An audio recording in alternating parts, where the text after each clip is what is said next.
मैं doctor Ajay अथॉर academy के digital platform पर आपका स्वागत करता हूं। आज का हमारा टॉपिक है कोरियोलिस फोर्स। इस कोरियोलिस फोर्स को समझने से पहले एक चीज़ आपको पता होगी कि पृथ्वी सूर्य के चारों तरफ तो चक्कर लगा ही रही है, लेकिन इसके साथ साथ अपनी एक्सिस पर भी रोटेट कर रही है, घूम रही है, घूर्णन हो रहा है उसमें, है ना। और आपको ये भी पता होगा कि पृथ्वी को अगर हम अलग अलग लेटीट्यूड के हिसाब से बांटते हैं तो पृथ्वी की परिधि जो है हर जगह पर अलग अलग मिलती है।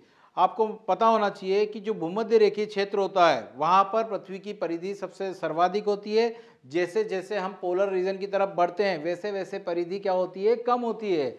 इसी के साथ में आपको एक और चीज़ पता होना चाहिए कि पृथ्वी की घूर्णन गति जो कि भूमध्य रेखा पर सर्वाधिक मिलती है, वैसी घूर्णन गति जो है पृथ्वी की पोलर रीजन तक जाते आते क्या हो जाती है, कम हो जाती है। अब इसको हम एक एग्जाम्पल के सारा समझते हैं और फिर हम आते हैं हमारे टॉपिक की तरफ जिसका नाम है कोरियोलिस फोर्स। देखिए, मैंने आपको एक चीज़ तो यहाँ पर आपकी बताई है कि पृथ्वी की घूर्णन गति सर्वाधिक कहाँ पर होती है, इक्वेटोरियल रीजन पर। और जैसे जैसे पोलर की तरफ जा रहे हैं तो वैसे वैसे क्या होता है, पृथ्वी की घूर्णन गति कम होती जाती है। परिधि में भी चेंजेस आ रहा है, यानी कि आप देख रहे हो कि सबसे ज़्यादा डिस्टेंस हमको कहाँ मिल रहा है, भूमध्य रेखा की और इक्वेटोरियल लाइन पर मिल रहा है। और वैसे वैसे डिस्टेंस जो है वो क्या हो रहा है, ऊपर की तरफ कम होते जा रहा है, लेकिन स्पीड भी क्या हो रही है पृथ्वी की घूमने की, वो कम होते जा रही है। अब इसको एक एग्जाम्पल के द्वारा सुनिए। अगर हम मान लीजिए कि दो पॉइंट ले लेते हैं ए और बी, वैसे ही हम ऊपर की तरफ भी हम ले लेते हैं, एक पॉइंट ए ले लेते हैं और एक पॉइंट ले लेते हैं बी। अब यहाँ से यहाँ ट्रेवल करना है, तो यहाँ से यहाँ ए से बी ट्रेवल करने में सबसे तेज कौन पहुँचेगा, इक्वेटोरियल रीजन वाला। अगर मान लीजिए कि इक्वेटोरियल रीजन पे कोई व्यक्ति जो है जिसका नाम है रमेश अगर इक्वेटोरियल रीजन पे खड़ा है और यहाँ पर खड़ा है ट्रॉपिकल रीजन पे सुरेश। अब रमेश और सुरेश ए पॉइंट से ही स्टार्ट कर रहे हैं, उनको पहुंचना है बी पॉइंट पे, लेकिन रमेश इक्वेटोरियल रीजन पे खड़ा है, सुरेश कहाँ पर खड़ा है, ट्रॉपिकल रीजन पे। तो घूर्णन गति सबसे ज़्यादा तेज कहाँ पर है, भूमध्य रेखा पर। तो रमेश बी की तरफ जल्दी तेज पहुंचेगा, सुरेश थोड़ा सा टाइम बाद पहुंचेगा। तो इसका मतलब ये होगा कि दोनों ने साथ शुरू की जर्नी, लेकिन क्या है, सुरेश थोड़ा सा पिछड़ गया है। अब इसी को हम एक और एग्जाम्पल के द्वारा देख रहे हैं। आपने चिड़ियाघर में या कहीं गार्डन में गए होंगे तो गार्डन में आपको कुछ झूले मिलते हैं। कुछ झूले, एक झूला आपने कहीं बचपन में गोल गोल घूमने वाले झूले में आप बैठे होंगे, है ना, जिसमें दो तीन बच्चे बैठ जाते हैं और फिर उसको जो है बाहर से हम गोल गोल घुमाते हैं, जिसके कारण क्या है कि जो बैठे हुए बीच के लोग हैं वो भी साथ साथ सर्कुलर मोशन में घूमते जाते हैं। अब सोचिए कि दो लोग आप घूमने गए हैं और आपस में एक कोई बॉल लेके गए। अब बॉल आप एक दूसरे की तरफ क्या करेंगे, पहले रुकी हुई पोजीशन में कैच करेंगे, है ना। अब कैच कर तब तो आराम से कर लोगे, लेकिन जैसे ही हम बाहर से उसको घुमाना चालू करेंगे झूले को और फिर आप गेंद फेंकेंगे तो क्या देखेंगे कि आप अपने साथी की तरफ जो गेंद उछाल रहे थे, अब वो अपने साथी की तरफ न पहुंचते हुए आजू बाजू में कहीं भी गिर जाएगी। तो ऐसा क्यों हो रहा है, क्योंकि इस रोटेशन के कारण एक फोर्स लगता है। वैसे ही पृथ्वी पर भी क्या होता है, उसके रोटेशन के कारण पृथ्वी भी क्या करती है, एक फोर्स अप्लाई करती है। उसी फोर्स को हम क्या बोलते हैं, कोरियोलिस बल। अब उसको समझने से पहले मैं इसी एग्जाम्पल पे आता हूँ सुरेश और रमेश की तरफ, कि अब देखिए यहाँ पर क्या हुआ कि ये तो आपने देख लिया कि रमेश पहले पहुँचेगा।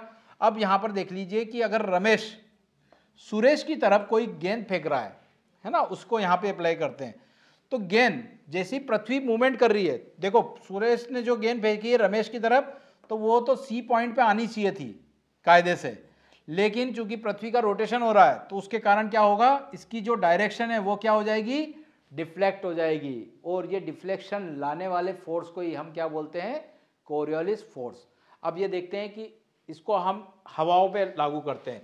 तो यहाँ पर आप इमेज देख रहे हैं कि इसके कारण क्या होता है कि नॉर्दर्न हेमिस्फीयर में, यानी इक्वेटोरियल रीजन से अगर नॉर्दर्न पोल की तरफ कोई विंड चलती है तो वो अपनी डायरेक्शन से डिफ्लेक्ट हो रही है।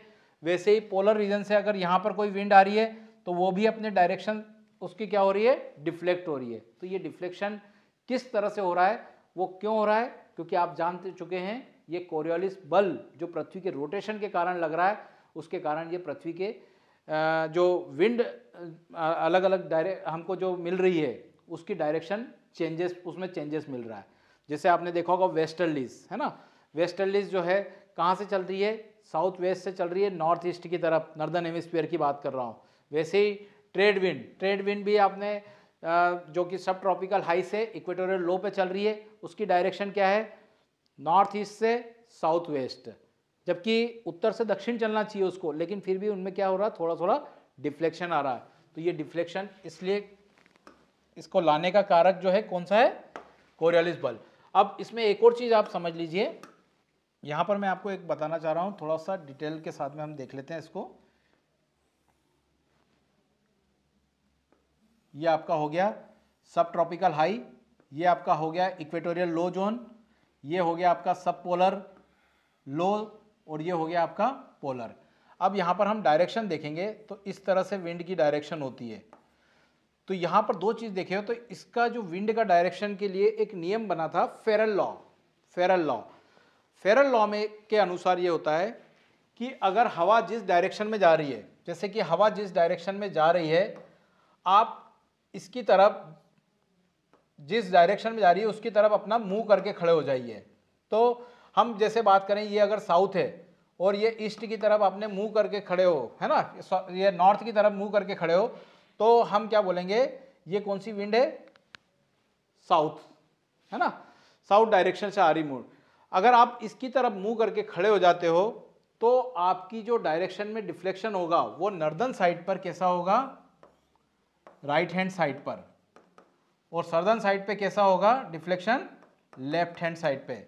इसी के आधार पर आप विंड की डायरेक्शन निकाल सकते हो। देखिए अब यहाँ पर ये कोई विंड इधर से इधर आ रही है, तो आपको विंड की तरफ मुंह करके खड़े होना है ना, विंड की तरफ, यानी कि विंड इस तरफ खड़ी हो रही है तो राइट हैंड साइड किधर होगा, इधर होगा। अगर हम जस्ट अपोजिट आते हैं कि अगर इधर से जा रही है विंड, है ना, तो हमारा राइट हैंड साइड इधर होगा। तो उसके आधार पर जो है ये विंड की अलग अलग डायरेक्शन आपको प्राप्त होती है। विंड के डायरेक्शन के लिए मैं आपके एक फेरल लॉ से रिलेटेड एक और वीडियो आपको लेके आऊँगा, उसमें हम थोड़ा सा और डिटेल में समझ लेंगे। आशा करता हूँ कि आज के लिए आपको ये वीडियो पसंद आया हो। Thank you very much.